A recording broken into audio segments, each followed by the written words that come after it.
The 60th Council meeting of the Global Environment Facility met virtually against the backdrop of the COVID-19 pandemic and pressing environmental problems. This session marked the 30th anniversary of the GEF's establishment. We need to work together to diffuse the crisis in front of us, from climate change, biodiversity, wildlife, habitat loss, land degradation, ocean pollution and depletion, and dangerous chemicals. Societies recognize that building back from the pandemic must be very different to what we had in 2020, and that it is in everybody's self-interest to deliver a green, blue, clean, and resilient recovery. Building back better entails increasing collaboration across the board, which came out strongly as a theme throughout the week-long agenda discussions. Heads of 5 international conventions shared priorities for the post-pandemic period, emphasizing the need for enhancing collaboration. Today I have one message. The UNFCCC needs you. Parties need you. Developing nations need you. And the original mandate given to the GEF to serve as an operating entity of the financial mechanism under the Convention and the Paris Agreement is more crucial than ever.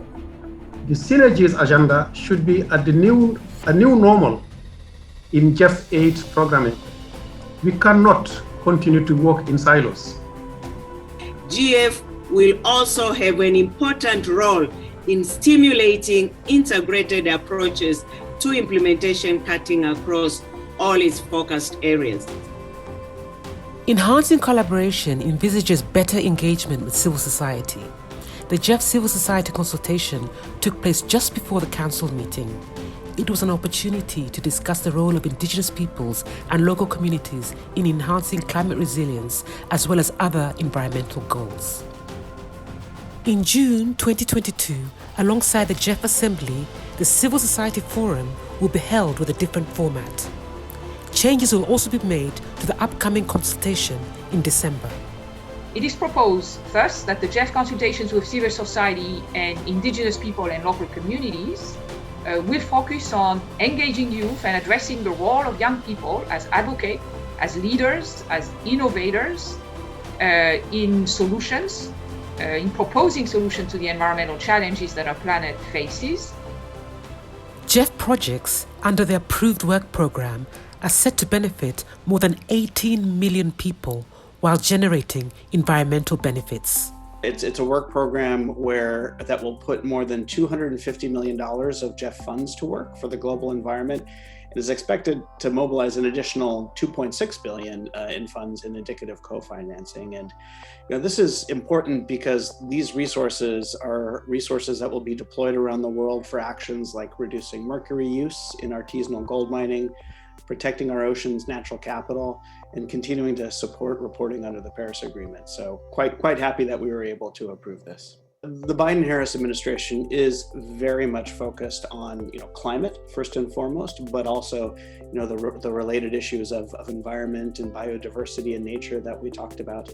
And so I think the president very early on issued an executive order on tackling the climate crisis, at home and abroad, which tasked all components of the U.S. government, to work on climate change. And the president hosted a climate change summit in April of the world's leaders. And so, we think that as the world's largest economy, the United States can and must play a key role in the global effort to mobilize climate finance in particular, and to protect the world's poorest and most vulnerable communities.